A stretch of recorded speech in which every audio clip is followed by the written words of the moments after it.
जब से प्रधानमंत्री नरेंद्र मोदी और मोहम्मद यूनिस की मुलाकात हुई, पिछले कई महीने से बहुत सारे रिक्वेस्टिंग मेल, लेटर्स पीएमओ के दफ्तर में पड़े। आपको पता है कि अभी कुछ दिनों पहले यूनिस ये कह रहा था कि जो नॉर्थ ईस्ट के स्टेट हैं, भारत आज कुछ और चाहे तो पूरा का पूरा बांग्लादेश का जो है सिस्टम इधर उधर हो जाए। तो जब भारत ये कह रहा है कि डेमोक्रेसी इन बांग्लादेश, तो आप ये समझिए कि भारत कहां बात कर रहा है।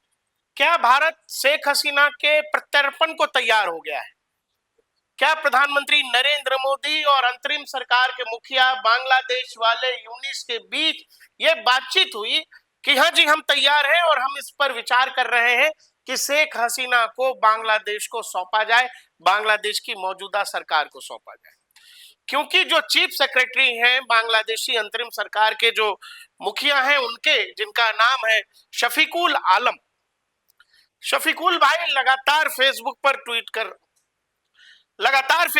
पोस्ट कर रहे हैं, जिसमें उन्होंने इस बात का जिक्र किया है कि भारत से जब इस बात की बात कही मोहम्मद यूनिस साहब ने कि भाई शेख हसीना का प्रत्यर्पण भारत को करना चाहिए, तो उस पर प्रधानमंत्री नरेंद्र मोदी की तरफ से पॉजिटिव साइन दिखे। हालांकि हम आपको ये बता दें कि भारत की तरफ से जो कहा गया है, जो भारत की तरफ से जितने लोग प्रतिनिधि मंडल वहां गया हुआ था, जो भारत का एमईए है, उसकी तरफ से जो संकेत है वो ये कि बांग्लादेश झूठ बोल रहा है। जब से प्रधानमंत्री नरेंद्र मोदी और मोहम्मद यूनिस की मुलाकात हुई, और आपको ये बता दें दर्शकों, इस मीटिंग के लिए बांग्लादेश पिछले 4-5 महीने से रिक्वेस्ट कर रहा था। पिछले कई महीने से बहुत सारे रिक्वेस्टिंग मेल, लेटर्स पीएमओ के दफ्तर में पड़े, जिसमें इस बात की इल्तिजा की गई है भारत से, नई दिल्ली से, जो ढाका कर रहा है कि महोदय, सर प्लीज मिल लीजिए, सर प्लीज मिल लीजिए। मैं फिर कह रहा हूं आपसे, और ये प्लीज क्यों कहा जा रहा है, क्यों बार बार बोला जा रहा है, उसके पीछे कारण यह है कि जब आप बांग्लादेश देखिए, मैप हम आपको स्क्रीन पर है, चारों तरफ से भारत है। चारों तरफ से भारत इसीलिए कह रहा हूं, तीन तरफ से तो क्षेत्रफल के हिसाब से जो एरिया भारत का मैप है वो देख लीजिए, और दूसरी तरफ है बंगाल की खाड़ी, और वहां बैठी है इंडियन नेवी। इसीलिए कह रहा हूं कि चार तरफ से ढका हुआ। आपको पता है कि अभी कुछ दिनों पहले यूनिस ये कह रहा था कि जो नॉर्थ ईस्ट के स्टेट हैं वो लैंडलॉक है। एक ऐसा देश हमें लैंडलॉक पर ज्ञान दे रहा है जो खुद हर तरफ से भारत से घिरा हुआ है। मैंने पहले भी अपने वीडियोस में कहा है कि नई दिल्ली ने अगर ये तय कर लिया कि बिजली नहीं जाएगी, तो यहां स्विच ऑफ हुआ, वहां बिजली गई। नई दिल्ली ने ये चाह लिया कि जरा, वहां बेस्ट लोग खाते हैं चावल मछली खाते हैं, कि जरा थाली से चावल गायब होना चाहिए, गायब हो जाएगा। तो इसीलिए जिन भी लोगों को लगता है कि बांग्लादेश भारत को ब्लैकमेल कर रहा है, बांग्लादेश बहुत प्रो डिप्लोमेसी खेल रहा है, तो आपको ये बता दें कि बांग्लादेश दुनिया में है क्यों, बांग्लादेश दुनिया में अलग नाम से क्यों है, मानचित्र पर अलग देश के रूप में क्यों है, वो सब इसीलिए क्योंकि भारत ने कभी चाहा था। भारत आज कुछ और चाहे तो पूरा का पूरा बांग्लादेश का जो है सिस्टम इधर उधर हो जाएगा। अब ये चीफ सेक्रेटरी साहब हैं, इन्होंने क्या कुछ फेसबुक पर लिखा और बाद में डिलीट किया, हम आपको बता देते हैं, जिसमें कह रहे हैं, during the bilateral meeting Indian prime minister Narendra Modi was very respectful towards professor Mohammad Yunus. ये सब ठीक है, he spoke highly of his work. One of the things he said the meetings was, while India has good relations with Sheikh Hasina, we saw her disrespectful behavior towards you, but we continue to respect and honor you. प्रधानमंत्री नरेंद्र मोदी के कंधे पर, भारत के कंधे पर बंदूक रख के चलाने की कोशिश हो रही है। इतनी दो कौड़ी की डिप्लोमेसी हमने विदेश नीति में नहीं देखी। बांग्लादेश की तरफ से यह लिखा गया, बताया गया और कोट किया जा रहा है इस फेसबुक पोस्ट में कि प्रधानमंत्री नरेंद्र मोदी ने यह कहा कि यूनिस साहब, जो शेख हसीना से तो हमारे संबंध अच्छे थे पहले की सरकार से भी, लेकिन हमने जब कई बार बात की तो उसमें यह पाया कि शेख हसीना जी का आपके प्रति बेहद अपमानजनक रवैया रहा, रुख रहा। लेकिन भारत आपका बहुत सम्मान करता है, but we continue to respect and honour you. इसके बाद लिखा जाता है, and when professor Yunus raise the extradition of Sheikh Hasina, the response was not negative. यह कहा जा रहा है कि जब यूनिस साहब ने यह कहा कि शेख हसीना का प्रत्यर्पण करना चाहिए, भारत को शेख हसीना को वापस बांग्लादेश भेजना चाहिए।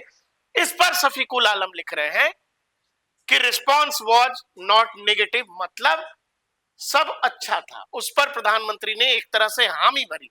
We are confident Hasina will one day be extradited to Dhaka and we will watch the trial of the century. सपने में जी रहे हो क्या?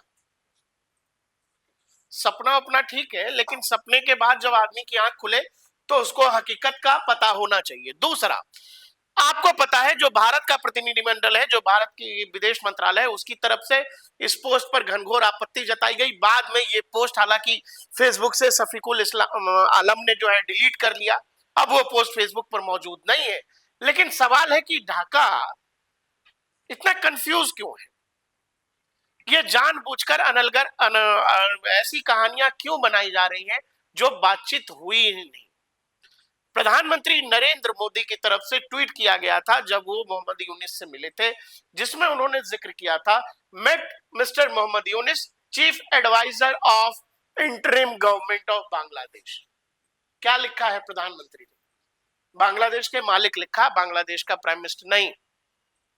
Chief adviser of Bangladesh government, चुनी हुई सरकार का आदमी थोड़ी है यूनिस, वहां कोई चुनाव थोड़ी हुआ है, ऊपर से टपकाए गए हो। तो इसीलिए तुम्हारी भाई किसी भी व्यक्ति की किसी हिसाब से क्या हैसियत होती है, आपने अपने जीवन में क्या किया, क्या अचीव किया, उसी आधार पर लोग आपका सम्मान करते हैं, आपकी बात सुनते हैं। मोहम्मद यूनिस कोई चुने हुए नेता नहीं है।